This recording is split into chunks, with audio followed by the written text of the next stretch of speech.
Quero tributar a Deus uma palavra de gratidão por essa oportunidade, dizer que com temor e tremor estou diante da palavra do Senhor, diante dos obreiros do Senhor, do nosso pastor presidente, pastor Oídes José do Carmo, sabendo que dentre vários obreiros capacitados,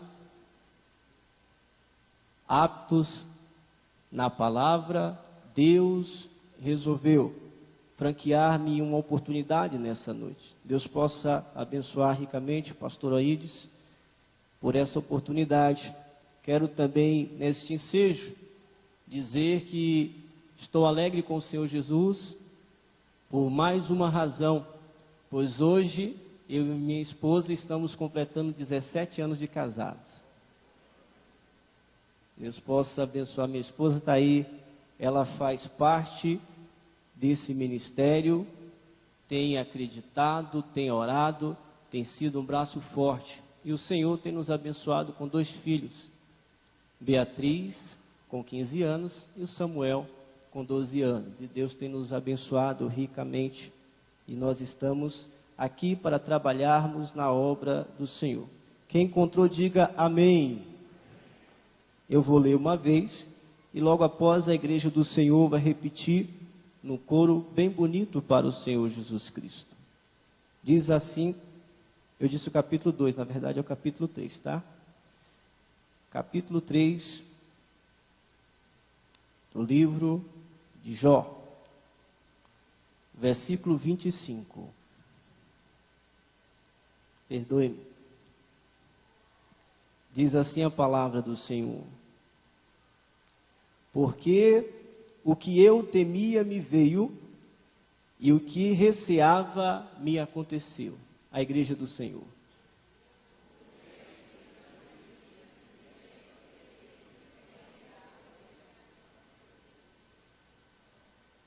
Deus eterno Pai soberano, te damos graça por essa oportunidade, Senhor.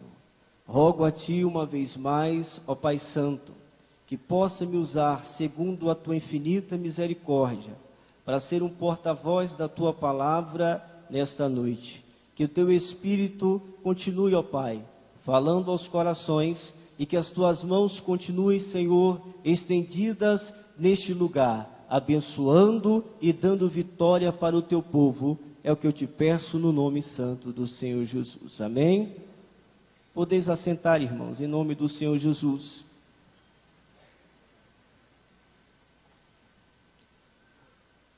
Queridos irmãos, acredito que a igreja do Senhor conheça muito bem a história do patriarca Jó. Um homem não só famoso nos nossos dias pelo seu sofrimento, mas nos dias dele pelas bênçãos que tinham conquistado, pela sua riqueza, por tudo aquilo que lhe era cercado, dado pelo Senhor. No versículo que nós lemos, há um queixume, uma queixa do patriarca, no qual ele diz: porque o que eu temia me veio, e o que receava me aconteceu. Quero ministrar subordinado ao tema, vencendo as crises na vida. Talvez, quando nós paramos para pensar à nossa volta, confabular quais são as razões de tanto sofrimento, de tanta angústia, ou querendo achar uma resposta daquilo que nós estamos passando ou vivenciando, daquilo que nós estamos atravessando. É comum, por vez, questionarmos a Deus para sabermos o motivo, entendermos a razão, por que estamos sofrendo, ou por que passamos alguma coisa nas nossas vidas. Nós, obviamente, pela nossa mente lógica, queremos rascunhar e trazer a razão ou uma justificativa para entender o motivo que nós estamos atravessando. E com o patriarca Jó não fora diferente.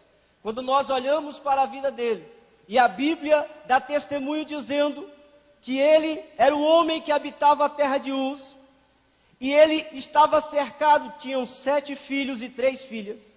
Ele tinha muita riqueza, como diz o verso 3, o seu gado, 7.000 ovelhas, 3.000 camelos, 500 juntas de bois, 500 jumentas.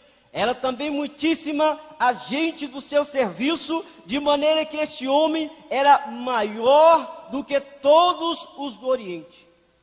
Além de tudo, ele era um empregador. Além da sua riqueza, ele gerava emprego para muita gente. E isso destacou, e isso fez com que ele se tornasse grande.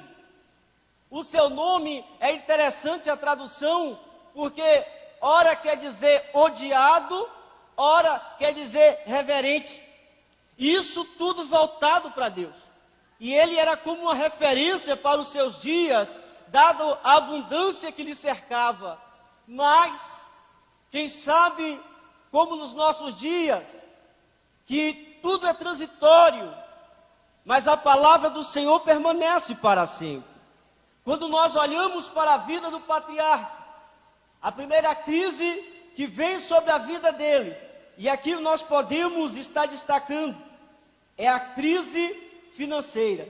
A partir do verso 14 do capítulo 1, vem o mensageiro e diz: os bois lavravam e as jumentas pasciam junto a eles, e eis que deram sobre ele os sabeus e o tomaram, e os moços feriram ao fio da espada, e eu somente escapei para trazer a nova.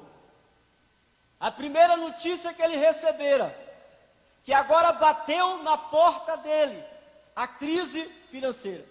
Ele perdera todo o seu rebanho, estava pobre.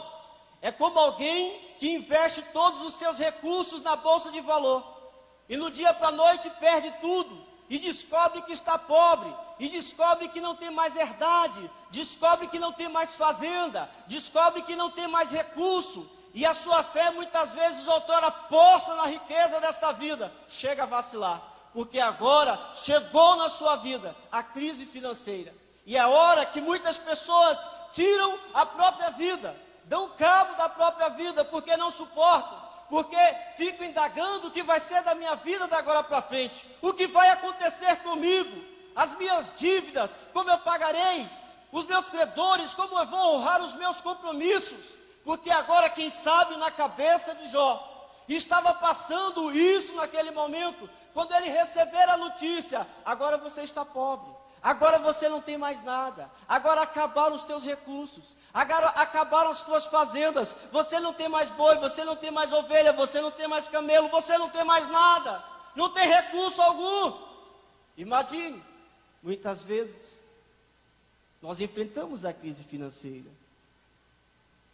nós enfrentamos momentos difíceis na nossa vida, e a crise financeira nos aperta, principalmente quando há alguém que dependa da gente, quando temos um filho que pede alguma coisa que nós não conseguimos dar, quando temos uma esposa que precisa de alguma coisa, necessita de alguma coisa, e nós não temos recurso para dar. Então nós descobrimos o tanto que é difícil, quando a crise financeira bate na nossa porta, e aí nós queremos entender, como Jó, por que me sobreveio isso?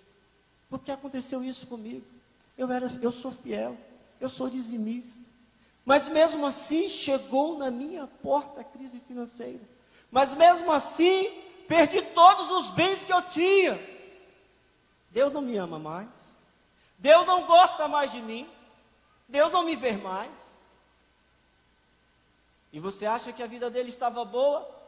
Ele perdeu a riqueza, mas ele ainda tinha família, que é a maior riqueza. Quando você estuda a riqueza no mundo hebraico, você descobre que há riquezas que não têm valor, que não pode ser negociável. Para o judeu, a família é algo assim. Não dá para comparar o seu valor, porque não tem preço, ele não pode vender, ele não pode abrir mão da sua riqueza, que a maior riqueza seria a sua família. Outra riqueza que o judeu entende, além da parnassá, da herança dada por Deus, é o seu nome, é o nome que ele tem, porque isso está associado a uma bênção, está associado a um caráter, está associado a uma responsabilidade. E Jó aqui, ele tinha perdido os seus bens, tudo bem, mas agora chega um arauto da desgraça e diz para ele: ei Jó, você acha que está ruim a tua situação, meu filho? A partir do verso 18, olha o que a Bíblia diz: estando ainda este falando, veio outro e disse: estando os teus filhos e as tuas filhas comendo e bebendo vinho em casa do seu irmão primogênito, eis que um grande vento sobreveio da além do deserto e deu nos 4 cantos da casa, a qual caiu sobre os jovens e morreram, e só eu escapei para te trazer a nova. Aqui entra a riqueza que era a sua família, a crise familiar. Imagine alguém ficar desfilhado em um único dia, perder um filho. Muitas pessoas que eu conheço que já perderam filhos, é um trauma no coração que dificilmente cicatriza.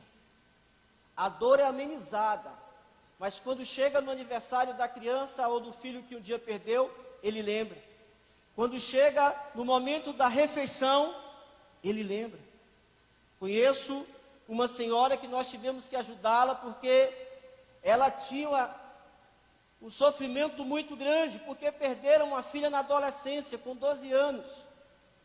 E isso era um trauma na vida dela. E ela não conseguia se desvencilhar desse sentimento, porque isso a magoava, isso trazia feridas no seu coração. E foi muito difícil para ela aceitar a partida da filha dela. Imagine no único dia você ficar desfilhado. Imagine no único dia você perder todos os seus filhos. A Bíblia chama os filhos de herança do Senhor. A Bíblia diz que são flechas, que o valente tem que encher a sua aljava, porque quando o inimigo chegar à porta, vai pensar 2 vezes, porque Deus te deu filhos, Deus te deu herança, Deus te deu alguém que vai dar perpetuar o teu legado. E os filhos são vistos como bênção do Senhor. E agora o irmãozinho aqui recebe a notícia: chegou a crise familiar. Os teus filhos morreram todos. Quem sabe o teu filho não morreu, mas você perdeu para as drogas. Quem sabe o teu filho não morreu, mas ele saiu de casa e nunca mais quis falar contigo. Quem sabe o seu filho não morreu, mas ele está como o irmão do filho pródigo, está dentro de casa perdido. Ele não saiu, mas está dentro de casa perdido. E você tem que conviver com isso. E você diz: Senhor, por que estou sofrendo isso? Eu apresentei o meu filho, eu consagrei. E não foi por desleixo de Jó. A Bíblia diz que ele levantava de madrugada para orar pelos seus filhos. A Bíblia diz que ele jejuava, ele pedia perdão, dizendo: quem sabe eles pecaram, mas perdoa, Senhor. Não foi o patriarca como desleixado aqui, não. Foi provação que veio sobre ele. Foi a crise familiar que atingiu ele, meu irmão. Talvez você possa estar pensando: não, isso é apenas para acrescentar a nossa fé. Não. Isso acontece nos nossos dias ainda. Quando a crise familiar chega, acontecem tragédias na família. O esposo que sai de casa, a esposa que vai embora. O esposo que desvia da igreja, a esposa que abandona Jesus. E aí você pergunta: Deus, o que está acontecendo comigo? Deus, por que estou sofrendo tanto assim? Deus, eu não mereço passar por isso. Irmãos, no capítulo 2, no versículo 3, Deus dá testemunho de Jó. Ora, de todas as pessoas na terra, olha o que Deus fala. Verso 3: e disse o Senhor a Satanás: observaste o meu servo Jó? Deus falando: porque ninguém há na terra semelhante a ele, homem sincero e reto, temente a Deus, desviando-se do mal, e que ainda retém a sua sinceridade, havendo-me tu incitado contra ele. Porque os irmãos conhecem a história, sabe que Satanás pediu que destruísse a vida de Jó a Deus, porque ele dizia: olha, Senhor, tu cercastes ele de bem, um camaradinha desse serve alegre mesmo. E Deus dizendo: não, eu conheço Jó. Eu conheço Jó. Satanás ainda faz outro desafio: deixa eu tocar nele, porque eu já toquei nos bens dele, já toquei na família dele, deixa eu tocar nele.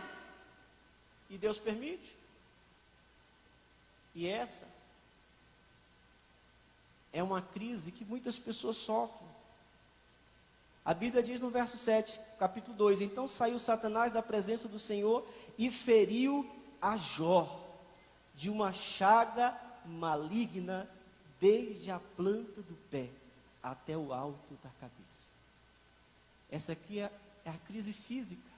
É quando você contrai uma doença e você se pergunta: eu sou crente, eu não preciso dessa doença.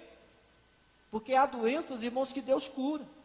Deus, se quiser curar, Ele cura qualquer doença. Mas todas as vezes que eu ouço que Eliseu morreu doente, e que a ossada dele tinha tanta unção, jogaram o defunto e ressuscitou, aí você entende que Salomão falou que nós que estamos debaixo do sol sofremos. Então eu e você, enquanto os crentes em Cristo Jesus, eu e você podemos padecer, podemos morrer, podemos sofrer, podemos ter doenças, que muitas vezes pode ser até incurável.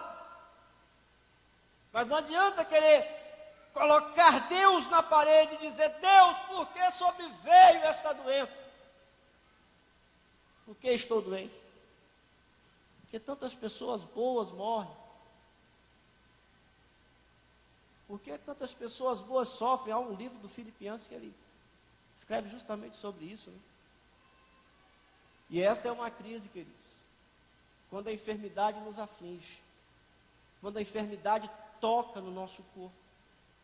A Bíblia diz que ele estava num estado tão difícil, que apareceram 3 amigos, e ficaram 7 dias apenas olhando para ele, sem falar nada. Sem falar nada. Veja no verso 13: 7 dias e 7 noites, nenhum lhes dizia palavra alguma, porque viam que a dor era muito grande.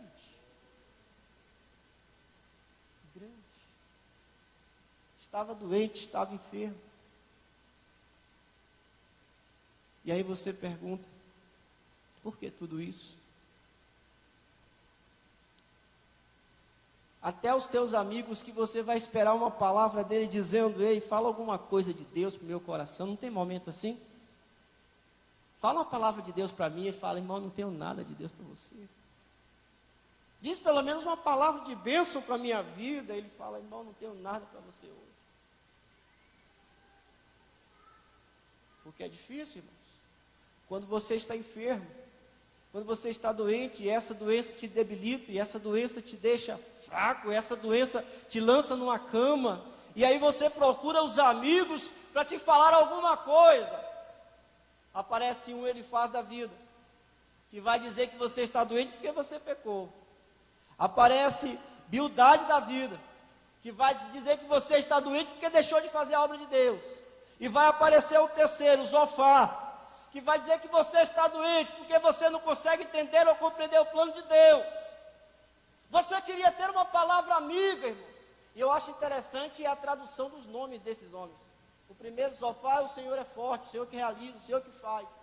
O segundo, Bildade, quer dizer amante de Bel. Bel é uma entidade, Bel era um deus pagão.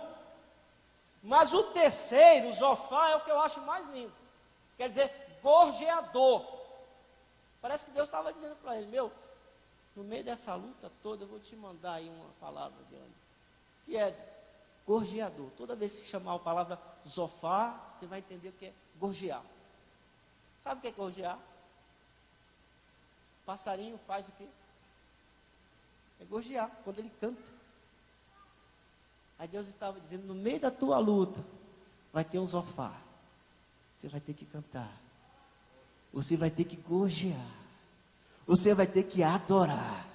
Você vai ter que glorificar. Você vai ter que adorar. Deus, eu não tenho ânimo. Glorifique na prova, na luta, na dor. Deus, eu não consigo, meu coração está cheio de tristeza. Como os judeus, quando estavam no cativeiro, não tinham ânimo, e diziam um para o outro companheiro, dizia: canta alguma coisa, canta uma música de Israel. Não dá, meu coração está triste, meu coração está todo quebrado. Mas eu quero dizer ao teu coração que em meio às lutas, em meio às dificuldades, Deus vai providenciar um sofá na tua vida. Você vai poder gorjear, você vai poder glorificar o Senhor. Você vai poder dizer como Jó: ainda que eu não tenha Deus me mate, nele esperarei. Porque eu espero no meu Salvador. Porque ainda que os meus bens dessa terra eu possa perder todos, mas eu vim foi nu para essa terra, meu querido. Deus vai me levar nu. Então louvado seja o nome do Senhor, glorificado seja Deus, que em meio às crises desta vida, Deus não irá tirar o canto dos meus lábios.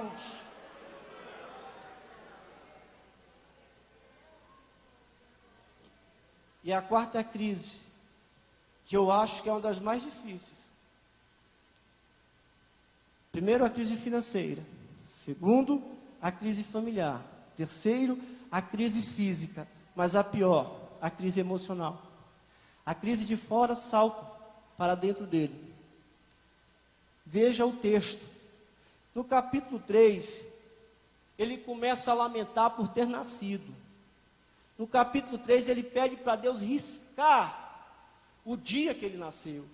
E a partir do verso 20, ele diz: porque se dá luz ao miserável e vida aos amargurados de ânimo, que esperam a morte e ela não vem, e cavam em procura dela mais do que os tesouros ocultos, que de alegria saltam e exultam achando a sepultura.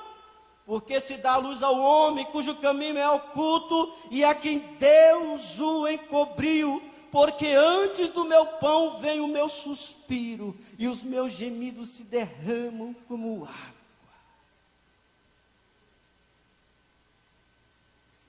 Aí é a crise emocional, é a crise interior, é aquela que você perde todo o ânimo, toda a alegria de viver. Você não tem mais desejo de nada, você não tem mais vontade para nada. E isso é tão difícil, irmãos. Não sou especialista nessa área. Mas Deus, certa vez nos deu uma oportunidade de ver de perto e acompanhar de perto, porque a pessoa era uma ente querida nossa, que entrou numa crise existencial, entrou numa depressão profunda. Para os irmãos terem uma ideia, o sofrimento era tamanho que ela estava na minha casa, abriu o portão da minha casa, foi para o meio da rua e se ajoelhou, para que o carro viesse e atropelasse. Tamanho era o sofrimento, a angústia que ela sentia. Mas aí você perguntava e indagava por que estava acontecendo isso. Eu não sabia explicar.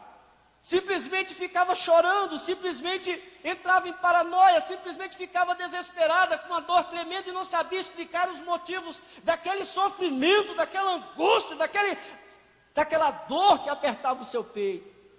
É muito difícil, irmãos. E você acha que para o patriarca foi fácil?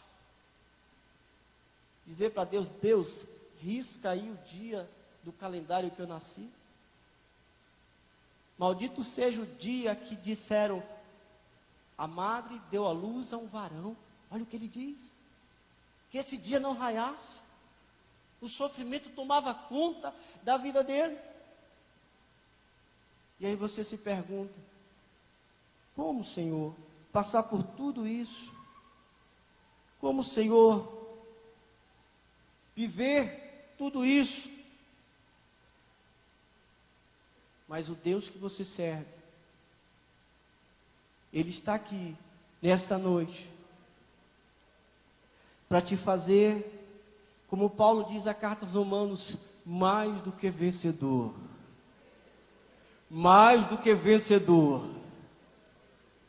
Porque Jó, ele não sabia o que estava acontecendo no mundo espiritual. O sofrimento que estava acontecendo no mundo natural, ele não entendia porque estava acontecendo no mundo espiritual. Estava ali uma batalha, Deus dando testemunho dele, Satanás dizendo: ele não vai conseguir ficar firme, ele não vai conseguir ficar sem negar a fé, ele não vai conseguir levar até o final esta prova. Eu quero dizer ao teu coração: ei, Jesus está aqui para te abençoar, Jesus está aqui para te dar força, Jesus está aqui para fortalecer os teus passos, Jesus está aqui para pegar pelas tuas mãos e te fazer assentar nas regiões celestiais, e te dar vitória, e te fazer mais do que vencedor. Há uma passagem bem curtinha no Evangelho, nos 3 Evangelhos. Diz que quando Jesus, ele sai da presença de Pilatos, os soldados constrangeram um homem chamado Simão a carregar a cruz para Jesus. Marcos já dá logo a família, que ele era pai de Rufus e Alexandre. João diz que ele foi atrás. Lucas diz que ele foi atrás levando a cruz de Cristo. Irmãos, e você sabe o que eu acho lindo e aprendo nessa parte aqui? Que por mais pesado que seja a nossa cruz, Deus irá providenciar um Simão Cirineu para nos ajudar. Por mais difícil que esteja a tua prova, Deus irá providenciar um Simão para ajudar a carregar a tua cruz. Por mais difícil que sejam as lágrimas que você esteja derramando, Deus irá providenciar. E aí Paulo chama de Consolador, João chama de Consolador. Jesus disse: eu não vos deixarei órfão, eu vou rogar ao Pai, e Ele enviará o Consolador, que vai estar convosco todos os dias.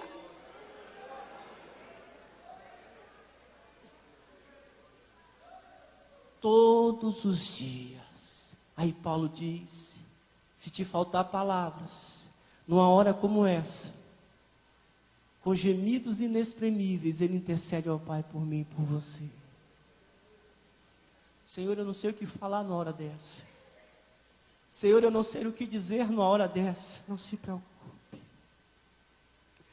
O Espírito de Deus, Ele conhece o nosso coração, Ele entende o nosso sofrimento, Ele sabe a nossa estrutura, e Ele intercederá ao Pai. Queridos, no capítulo 36, apenas para avançarmos e caminhar para a conclusão, Deus é tão poderoso que vai estar usando um jovem para consolar o coração de Jó, quando ele começa a questionar onde foi o ponto que ele errou ou que ele caiu. E no verso 15 diz a palavra do Senhor. Olha o que Deus fala ao coração dele: ao aflito livra da sua aflição, e na opressão se revela aos seus ouvidos. Assim também desviará da angústia para um lugar espaçoso, em que não há aperto, e as iguarias da tua mesa serão cheias de gordura. Eliú quer dizer, Ele é Deus. No meio do teu sofrimento, Deus vai estar te mostrando que é Ele que te livra da tua fornalha, da tua aflição. É Ele que estende a mão direita e te pega e te coloca no lugar espaçoso. Eliú estava dizendo para Jó: Jó, não esqueça que teu Deus é poderoso, que teu Deus é grande, porque Ele não vai deixar o aflito desamparado. Pelo contrário, Ele vai livrar da sua aflição. E tem uma coisa, Ele vai colocar no lugar espaçoso espaçoso, e depois de colocá-lo num lugar espaçoso, vai colocar uma mesa repleta de bênção, repleta de bênção. Eu quero dizer ao teu coração que o Deus que eu e você servimos é aquele que jamais nos deixará, é aquele que jamais nos abandonará, é aquele que está conosco em meio às nossas aflições, fortalecendo os nossos passos, dizendo: você pode caminhar um pouco mais, você não pode parar aqui, você não pode desistir aqui, porque a vitória de Deus está chegando para mim e para a tua vida. Bendito seja o nome do Senhor Jesus. E só para resumirmos, irmãos, por conta do tempo,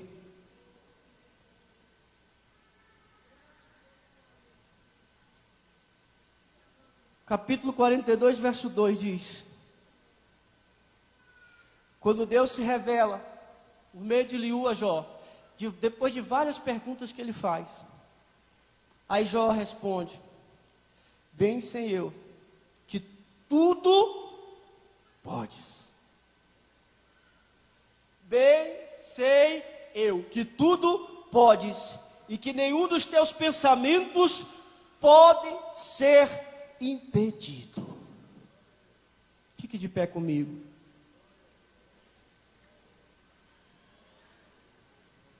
O 42, versículo 10, diz assim: olha como Deus muda o cativeiro, olha como Deus dá vitória para o seu povo.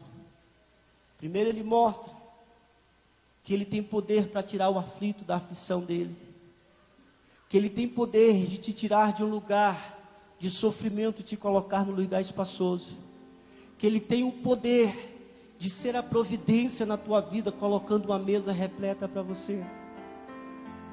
Mas a Bíblia vai dizer que o cativeiro de Jó mudou no momento mais difícil da vida dele.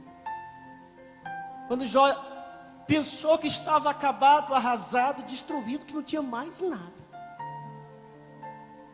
Deus vira para ele e diz: ora pelos teus amigos. Senhor, mas eu não tenho mais nada, estou ferido, a saúde está acabada, sofrimento, estou no pior estágio. Aí Deus fala: ora agora pelos teus amigos. Deus quer mudar teu cativeiro nesta noite. Deus quer mudar tua sorte nesta noite. Bendito seja o nome do Senhor para todos sempre. Pastor, e como eu posso fazer isso? Uma das maneiras está aqui no verso 10, que diz: o Senhor virou o cativeiro de Jó quando orava pelos seus amigos. E o Senhor acrescentou a Jó outro tanto em dobro a tudo quanto dantes possuía. Você quer orar pelo seu amigo nesta noite? Você quer ver o milagre de Deus na sua vida hoje? Hoje vai ser um pouco da minha fé com a tua fé. Hoje vai ser juntando a minha força com a tua força. E Deus há de quebrar muitas correntes nesta noite, e mudar muitos cativeiros nessa noite. Quantos creem? Vamos orar agora. Vamos orar agora. Você vai orar agora pelo teu companheiro que está aí do lado, dizendo: Senhor, eu não sei o que ele está passando, eu não sei o que ele está vivendo, mas eu rogo a Ti, Senhor, que visita o coração dele de uma forma especial, que visita o coração dele, visitando e dando vitória para ele. Vamos orar, eterno e soberano Deus.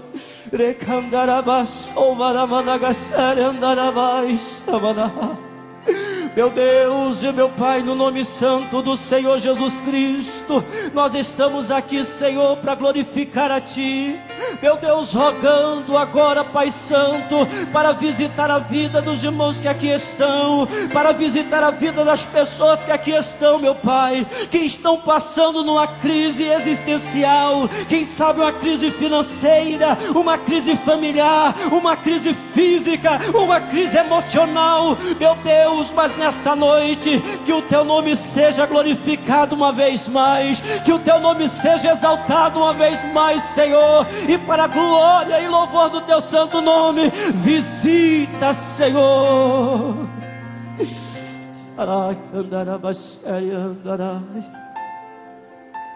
Em nome do Senhor Jesus, em nome do Senhor Jesus. Quantos podem glorificar o Senhor nesta noite? Que Deus em Cristo Jesus os abençoe. Eu agradeço a oportunidade em nome do Senhor.